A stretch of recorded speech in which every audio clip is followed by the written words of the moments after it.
Moreover, Ahithophel said to Absalom, "Now let me choose 12,000 men, and I will arise and pursue David tonight. I will come upon him while he is weary and weak, and make him afraid, and all the people who are with him will flee, and I will strike only the king.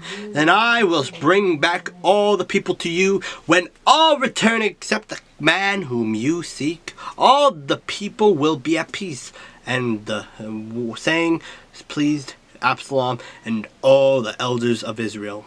Then Absalom said, "Now call Hushai the Archite also, and let us hear what he says too." And when Hushai came to Absalom, Absalom spoke to him, saying, "Ahithophel has spoken in this manner. Shall we do as he says?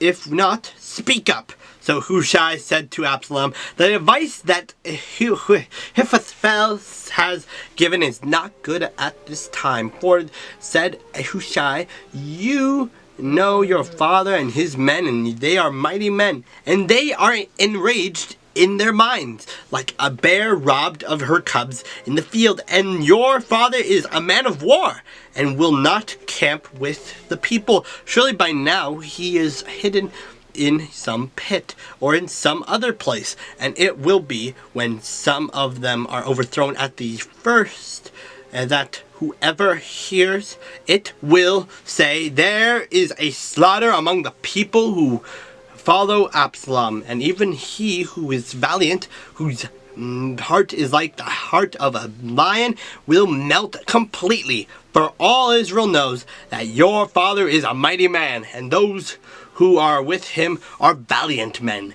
Therefore I advise that all Israel be fully gathered to you, from Dan to Beersheba, like the sand that is by the sea for multitude, and that you go to battle in person. So we will come upon him in some place where he may be found, and we will fall on him as the dew falls on the ground. And of him and all the men who are with him there shall not be left so much as one. Moreover, if he has withdrawn into a city, then all Israel shall bring ropes to that city, and we will put it into the river until there is not one small stone found there." So Absalom and all the men of Israel said, "The advice of Hushai the Archite is better than the advice of Ahithophel, for the Lord had purposed to defeat the good advice of Ahithophel, to the intent that the Lord might bring disaster on Absalom." Then Hushai said to Zadok and Abiathar the priests, "Thus and so Ahithophel advised Absalom and the elders of Israel, and thus and so I have advised. Now therefore send quickly and tell David, saying, 'Do not spend this night in the plains of the wilderness, but speedily cross over, lest the king and all the people who are with him be swallowed up.' Now Jonathan and Ahimaaz stayed in Rogel, for they dared not be seen coming into the city. So a female servant would come and tell them, and they would go and tell King David. And nevertheless, a lad saw them and told Absalom, but both of them went away quickly and came to a man's house in Bahurim, who had a well in his court, and they went down into it.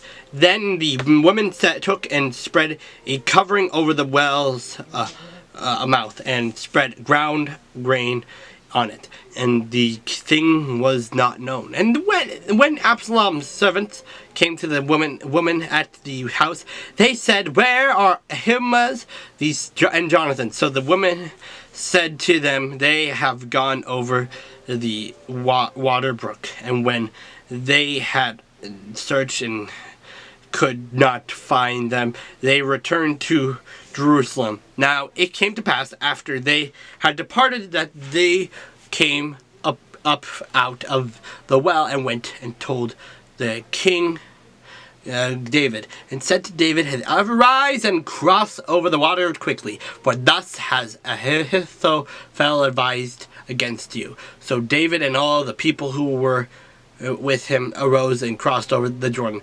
By morning light, not one of them was left who had gone over the Jordan. Now, when Ahithophel saw that his advice was not followed, he saddled a donkey and rose and went home to his house, to his city. Then he put his household in order and hanged himself and died, and he was buried in his father's tomb.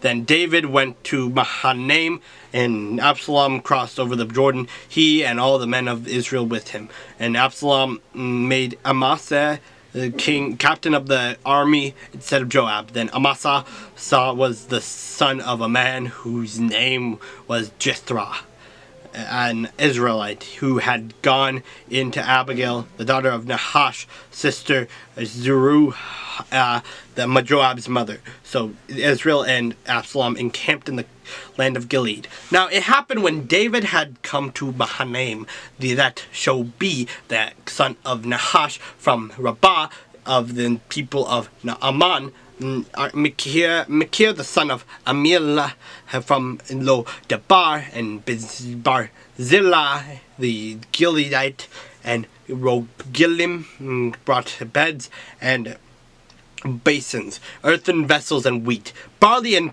flour, parched grain and beans, lentils and parched seeds, honey and curds, sheep and cheese of the herd, for David and the people who were with him to eat. For they said, "The people are hungry and weary and thirsty in the wilderness."